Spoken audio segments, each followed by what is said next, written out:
Well, this will be a different experience. Maybe here, turning the tables on you. You usually get to interview me, so I'm honored to get a chance to ask you some questions today.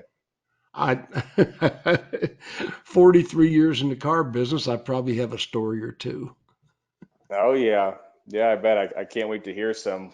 Well, the first question I have for you today, really is how did you get involved in automotive in general? In general, I was a radio advertising salesman. I was a disc jockey, a pretty famous disc jockey, as a matter of fact. But I got divorced and I sort of dropped out for a while. And I thought, well, I'll sell cars until I can get a good job. And I was selling Hondas occasionally for one of my friends, Steve Lucas, in Jacksonville, and he referred me to a Datsun dealership, and I went to work full time at the Datsun dealership, Coggin Datsun. One of my first cars was the year that Datsun and Nissan switched over from the Datsun Nissan 300ZX. Oh, I had those for demos, and it was interesting because the top salesman at the dealership got a demo of their choice. And being a single guy, I had to have a 280ZX Oh and yeah, eventually the 300ZX. those were pretty cool cars back then, weren't they? Oh my gosh! And that was the reason I left the company. They took my demo away. Yeah, that was the standard back then, and nowadays you're lucky if one person gets a demo at a dealership, right? Absolutely, absolutely. So being in the car business 43 years, you see a lot. You've seen a lot of evolution in the business. It's interesting what's happened. It sure is. At what point in those 43 years did you become the Alpha Dog? When did Not you too become long that ago, guy? probably 8 years ago, Okay. I had a friend, Irving Silver. Now, Irving Silver was actually the top salesman of his generation. He sold more cars than anybody. I met him in 1983 or four. He came out of retirement. Now, get this, Irving had been the number one Nash Rambler salesman in history. Wow. To give you an It's idea. going back. So, anyway, he comes out of retirement. I'm working at Troncalli Motors, which was a Nissan Jaguar dealership. And he sold 837 Jaguars in 2 years, set the record. Plus, he Wow. sold a whole bunch of Nissans and used cars during that same amount of time. So Irving and I became very close friends. And then about 10 years ago, somebody said to me, Jim, you ever heard of a salesman named Irving Silver? I said, yeah, he was one of my best friends. What do you mean he was? I said, well, he died. He said, no, he's my uncle. I just talked to You're him. kidding me. I said, no. So I brought him out of retirement in his 90s, and he and I were traveling around the Wow. country doing seminars together. I'm In his dragging this, 90s. dragging this old guy through the airport. Oh my gosh. just fun So, times. And yeah, so he made me a hat that said demand, DAMAN. And I wore the demand logo. I got a trademark on demand. So anybody said you demand, no, they're not. Ziegler's a man. The government recognizes him. you got that trademark. So when Irving passed away, I retired demand and Georgia Bulldogs. I live in Georgia, so we went with Alpha Dawg. Very Just cool. because showing off is what I do best. Very, very, very true. You do it well and do it with some class too. So, when, all the when years that you've Bert, been out here doing these conferences and interviewing people out there, what's the most interesting conversation, interesting interview you've ever had? the most interesting interview I've ever had. Oh golly, there have been so many great people. There are some icons in the business. Grant Cardone and I did a joint thing one time on Blab, which was precursor to Facebook Live. And I think that was probably it. You know, at one time, Grant Cardone and I were like neck on neck. You know, we both came out of the gate about the same time. And by the way, I admire Grant greatly. Motion detected at your got front door. Oh, excuse me for that. Yeah, I, no I worries. admire Grant greatly, but there came a time when our careers went different directions. You know, he basically was chasing bigger money than I was chasing, and I was more about the political side of the business. I was about justice for the dealers. I was about other things. I have enough money. you know, Right. you know, how much money is enough money? I've got enough. And Grant and I took different paths. And like I say, I admire Grant, but that was probably one of the more dynamic interviews I ever did. Or we interviewed each other, so basically. Very cool. Yeah, he's an interesting guy. He's got quite a following now. Mhm. So of all the records, I know you've got a lot of records out there. You've had some amazing numbers in your career in the car business. What record are you most proud of that you have? Well, there's a couple living witnesses which I'm really proud of. Um, in 1983, um, Tony DeGanchi was my F&I representative when I was at Banner Ford, and he came up to me, and I was a brand new F&I manager. I still dating my wife, it just that formative time, and Tony said, "My God, you could hit $1,000 a retail unit this month." I said, "Well, so?" He said, "Nobody's ever done it." Really? He said, "Yeah, you're in the high nines." So, Mike, I consciously went after that number. It wasn't an accident. And I hit $1,000 a retail unit, and I had him research it before anybody else in the country hit that number. Pretty Which amazing back in 1983, huh? 1983, we had 48-month financing. Remember, there wasn't any 60-month financing, Oh yeah, and we were dealing with $10,000 cars, totally new. different ball game than today. And we only had two products: credit life and service contracts and rate. That was it. Yeah, a lot less levers to Yeah, pull than they have today, right? well, I had to be an F&I manager because my wife wouldn't marry a salesman.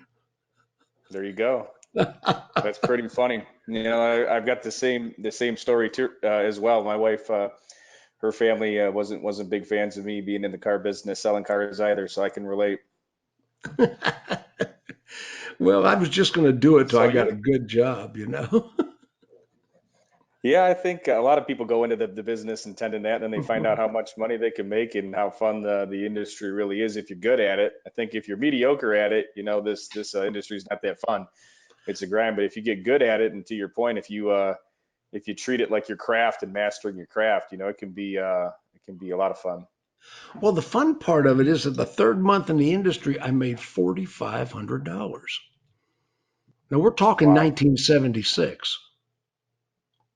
Now, do you know what $4,500 was in 1976? What would you equate that to today? $4,500, that would have been a $30,000 month. Nice. I mean, think about it. I had never made Yep. that much as an executive at a radio station, which Wow. was considered a much more prestigious position. For sure. And I was a Yeah, top salesman. prestige and pocketbook. I'd take the pocketbook increase and the prestige increase any day. I was a top salesman. I set records in radio advertising sales before I ever got in the car business. I was working for a radio If station, VOJ in Jacksonville, and I sold $250,000 commercials in 2 years, each of the 2 years. And people say, well, that's not a lot. Yeah, it was at $8.80 a spot. Wow, that is a lot.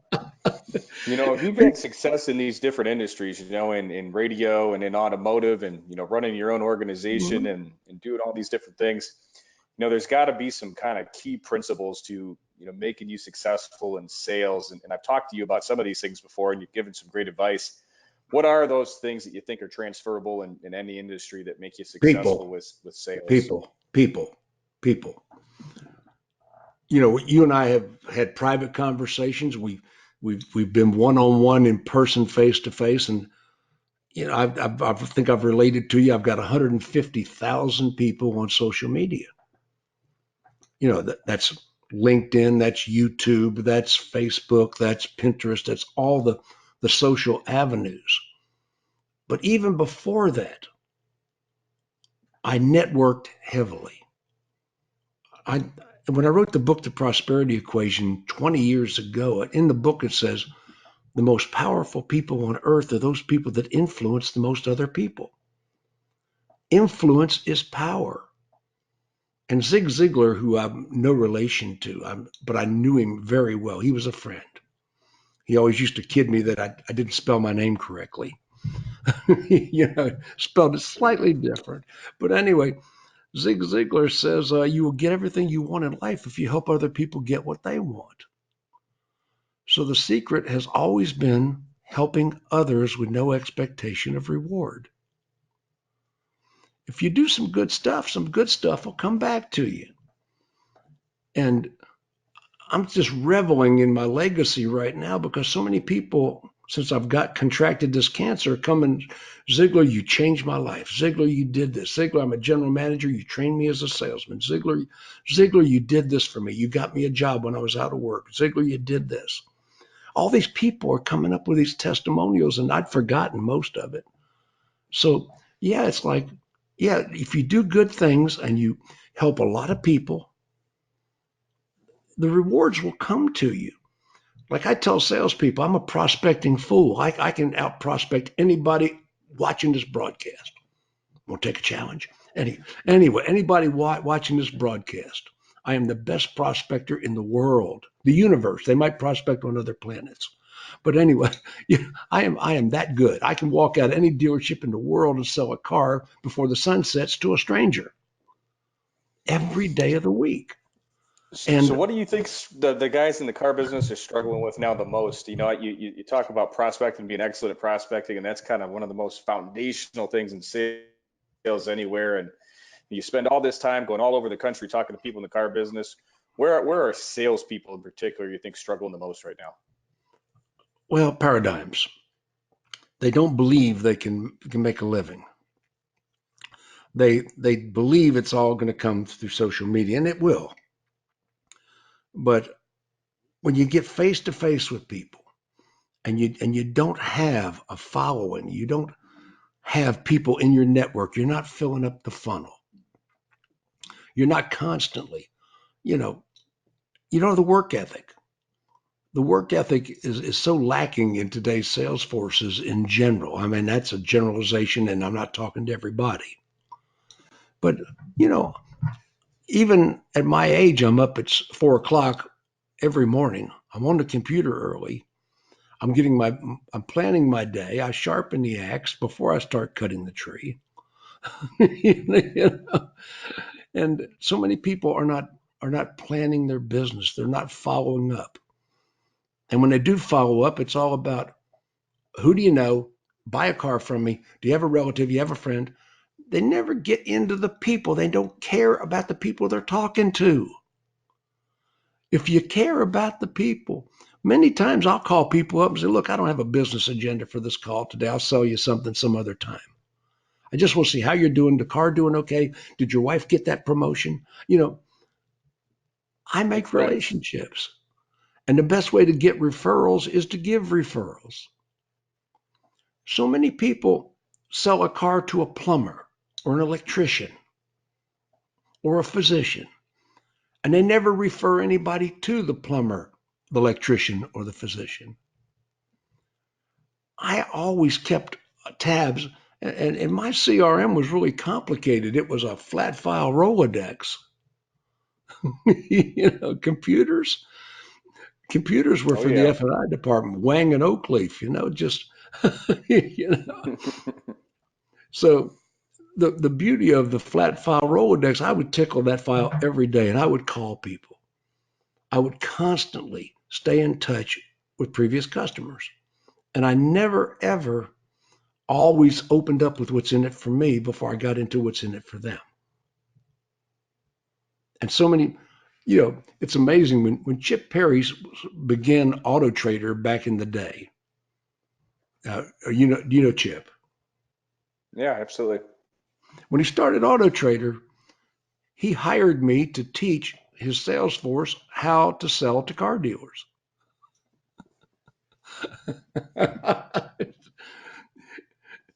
and I mean, they were paying me to wear Auto Trader shirts in my seminar. Oh, wow. So like Tiger Woods wearing a swoosh, That's funny. Sponsorship. I So early you've on. been in the industry for 43 years and you've probably worked with a lot of different vendors. You've seen a lot of different vendors. I get to see a lot of your commentary online about different vendors. If you're, you're a bit of a prophet too, and a lot of your predictions have come true. I think, A lot of them. I've for decades, and I've seen some of the things you say come true. If you're going to look into the crystal ball and look out, 10 years from now, who do you think's going to make it through? Who do you think's going to not make it through? And let's hear some predictions, some Jim Ziegler predictions. Well, a lot of my friends are lead providers. Okay. And so this isn't an animosity thing. I mean, there's a couple of them I really don't like, but there's some of them I really, really like. I think the lead provider model is obsolete. I think the lead provider model, they're grasping for straws right now. I just saw Cars.com's stock tank. Just it's one of those things where that model has been replaced. Social media is probably more effective as a marketing tool than some of the lead providers, especially Facebook. Facebook's the best value out there if you know how to advertise on social media. It's a much better, cheaper, more measurable type. And this is what gets people. They see Ziegler and they say, he's old. He doesn't know social media. He doesn't know. I'm teaching internet. You've been to my seminars. Yeah, you get to run on a computer better than I do. I'll tell you that. You can do the web broadcasts, and you know about the everything there is to know about digital marketing, and I'd say that's you're one of the experts in my eyes. Well, what you do is you have to continually reinvent yourself. Don't ever get settled into what was. Keep your mind open. I mean, I've always had an open mind to new things, new ideas, new concepts. But you talk about the idea that I'm a predictor. I have I don't my predictions have been more accurate than so many people. And the reason is not because I'm so brilliant, because some other people were so stupid. Like my latest crow is subscription cars. Right. Everybody was applauding subscription cars a year ago, and I said, not in a million billion years, I could and remember and you people saying that. and people say, well, why not? I said, well, math. Why does subscription car? And now they're all tanking. I see where Fair just laid off all their employees, or a lot of their employees, and Scott Painter's off to start another failed project. You know, you know, Scott Painter is the best in the world at raising money for projects that don't work. My opinion. But, but subscription cars crashed, and it crashed hard. So, and my good friend Kevin Fry over at the Jeff Weiler Group, they invested a lot of money, and a lot of people invested a lot of money in it. And I'm saying that it's not going to work. Mathematics didn't make it work, and the public's not going to go for that. You know, my predictions have become true so often when everybody else said no, because I read the public. I know what consumers will and will not do. And so many vendors have not got a clue. They think like geeks. Okay, there is a small percentage of society that really are geeks. If you're trying to design something to sell to yourself, you're never going to succeed. It doesn't make sense. Yeah, it does. Yeah, I had some advice given to me a long time ago that said, sell to the masses, live amongst the classes, sell to the classes, live amongst the masses. You know, you have to design something you can sell to the majority of people, not to a select Exactly. few. So, it's amazing. I've been on so many campaigns. Federal trade commissions come after me for organizing boycotts, which I don't do anymore. Like Jimmy Hoffa, man. Well, it's amazing when you got 150,000 car people behind you and you can communicate with them. You can you can move a crowd. You know? You've been effective at rallying people together and building a following before, the term social media, influencer was even a thing, right? And now, I would definitely consider you an influencer. How have you built this following over time? And I know you talked about people a lot, but I think 150,000 people in an industry the size of ours is a pretty good accomplishment, pretty incredible feat. And how did you do that? Well, Or did you try to? Did it just happen? you got to remember, I have been the keynote speaker, not a speaker, but the keynote opening speaker at 98 state dealer conventions. I mean, I've Wow. done Texas a bunch of times. Oh my gosh, Massachusetts. You look at Louisiana. There are states that I've done multiple times, and I've done a lot of 20 groups. If I said I did 100, I have never kept a count on that. But if I said I did 120 group meetings, that would probably be accurate. And I've spoke at 14 NADA conventions, you know, and I'm always been in the top 10. So, you know, and I've written for three major magazines, actually four. So all in all, at one time I was the most read columnist in the industry when I worked with Dealer Magazine. So that built all these different avenues before social media built a big following. So when did you decide to get out of, working in dealerships and into, building your own, legacy here that you've built over time and kind of your claim to fame? Well, in 1986, I had had several pay renegotiations with previous dealers. Yeah, every time I overperformed the pay plan, I was, One of these things. yeah, You got yeah, punched. exactly. Every time I outperformed the pay plan, here I was trying to, excuse my sniffles. I got some medications I'm taking, but um, I went to work for Stovall Nissan in a little town. The last job I had in the car business was a Nissan dealership, small town. I believe the dealer put his hand on the Bible and said, "I will never cut your pay plan." Was it his Three left months in hand a or his right hand? 3 months in a row, I made $17,000 a month, and he cut my pay plan. Now this is 1986, It's a lot of money. so I came home to my wife and I said, "I quit."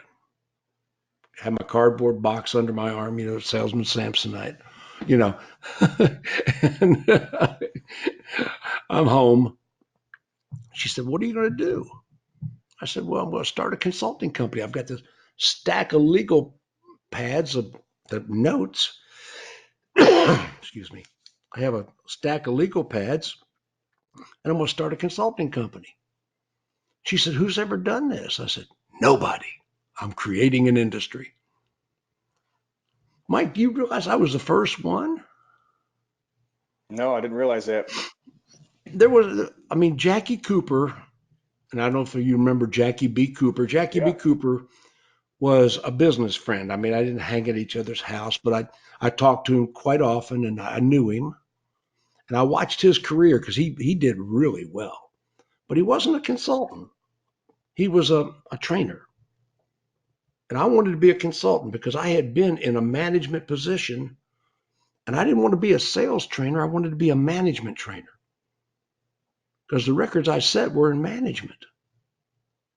So to become a manager, it was really important that And that's been part of my success is I've consulted on the dealer level. When I go into dealership, I don't answer to the general manager unless the general manager is the operating partner. My authority has always come from the dealer.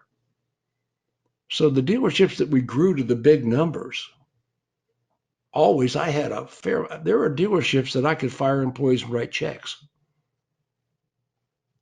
to give you an idea. When I was in the dealership, I was in effect the Yeah, general manager. I'll give you an example. Ed Bozarth, the Ed Bozarth dealerships in Colorado. I could requisition, no, now, by the way, I couldn't requisition a check that the general manager didn't approve, but I could say, let's buy this, and Ed would approve it. sure. And I could terminate their employees, which I only did it once. But so anyway, that's the sniffles.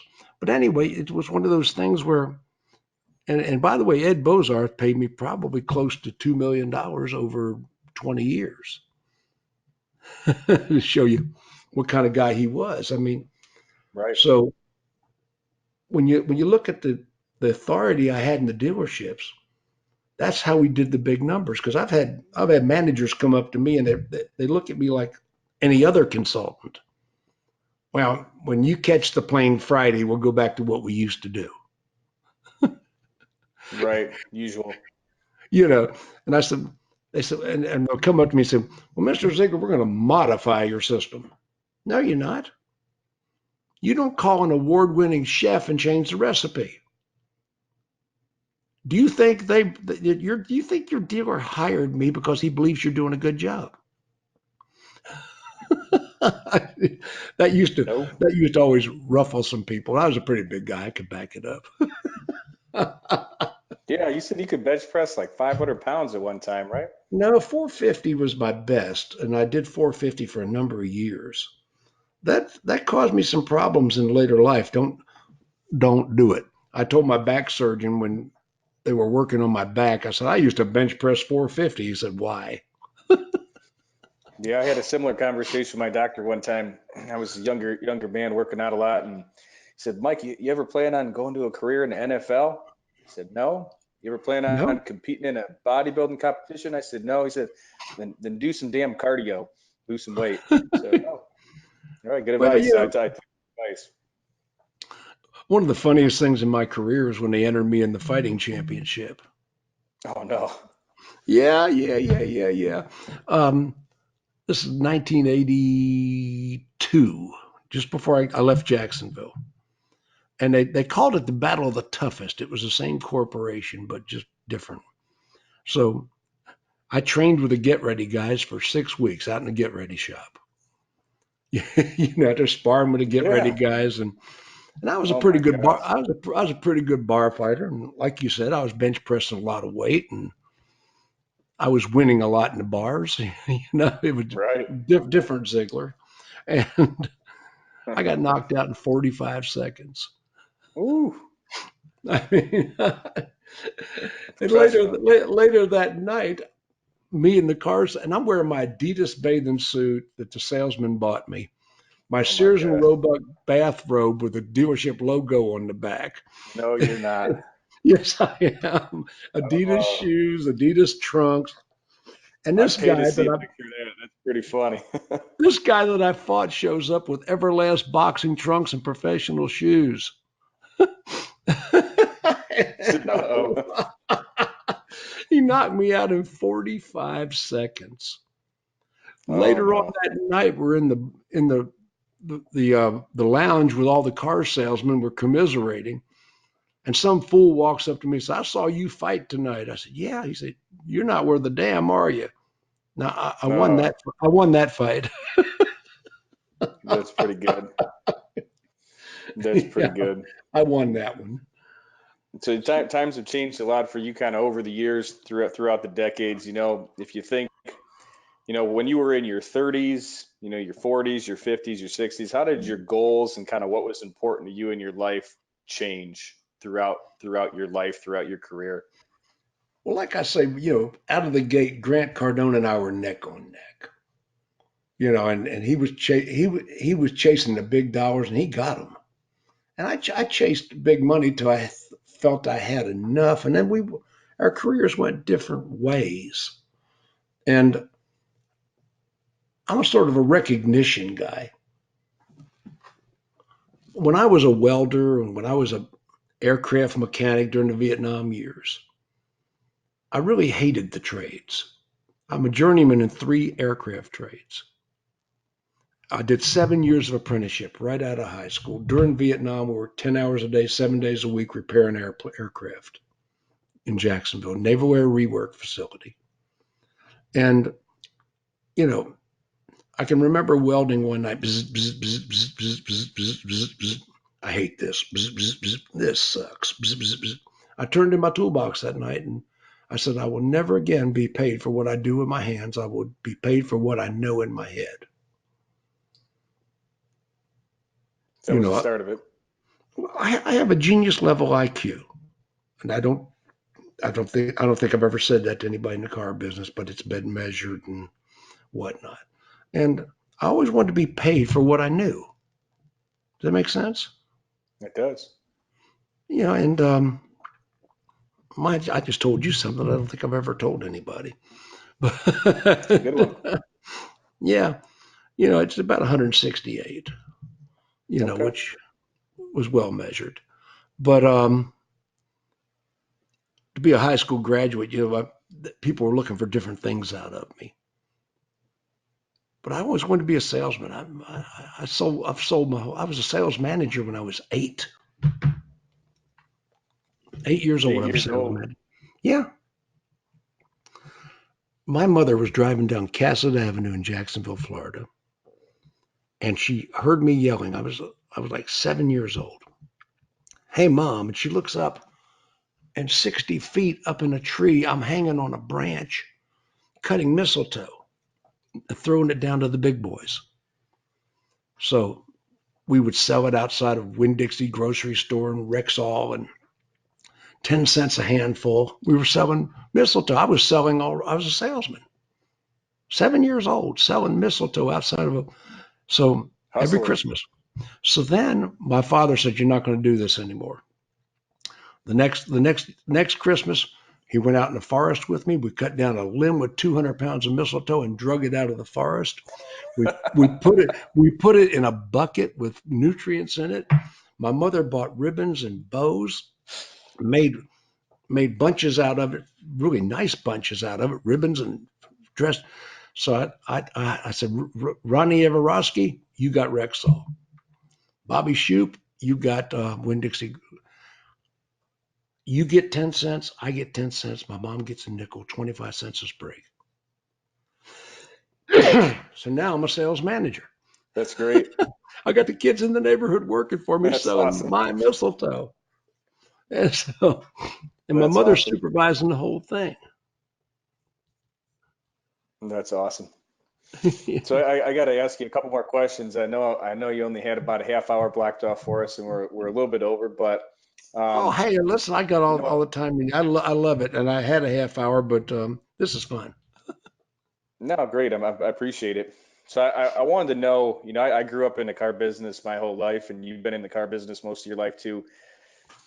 We've got a bad rep in the business, and for good reason in many cases. But if you could tell the general public, so to speak, something about the car business, what would be the one thing that you would want to tell them about, the people that operate dealerships that sell cars, what would you tell people? Well, I was interviewed by 60 Minutes about 15 years ago, maybe 20. And the 60 Minutes interview was Steve Croft that interviewed me.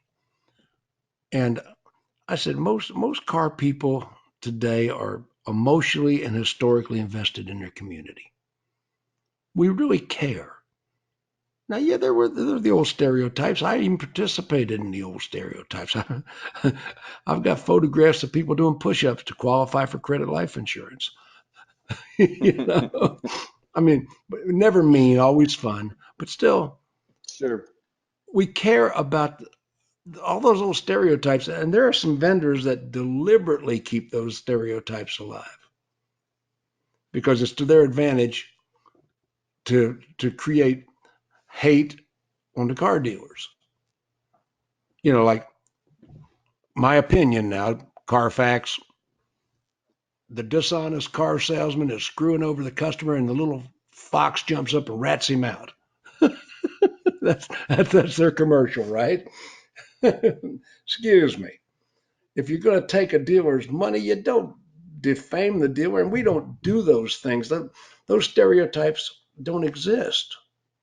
I mean, they do exist. I'm sure there's some people doing that, but it's the gross minority of dealers, not most of us. No.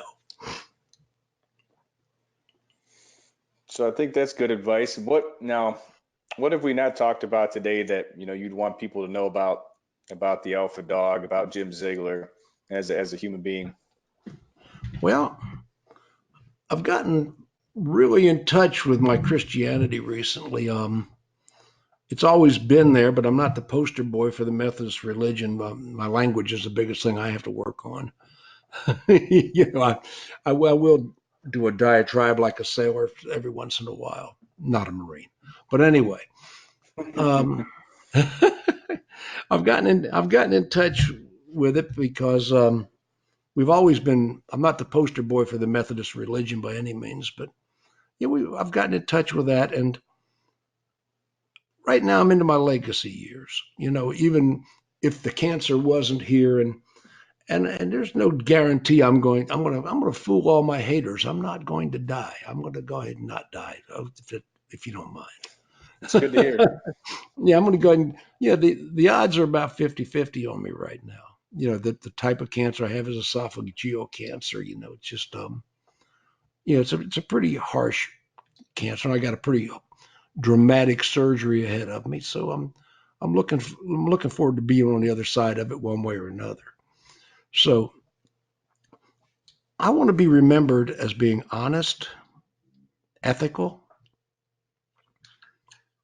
egotistical, show off. Muhammad Ali, he shut his mouth off, but he knocked him out. Yes, he did. That's the way I want Ziegler to be remembered, regardless of whether it's another 5 years or another 5 months. That's great. Well, I truly consider it an honor and a privilege to get to spend time with you, today and over the last year or so, getting to know you better and spend some time with you in person. And I appreciate everything you've done for the industry that I love, and I know a lot of other people out there that watch this love as well. So thank you for all you've done, and we love you, Jim. Hey, thank you.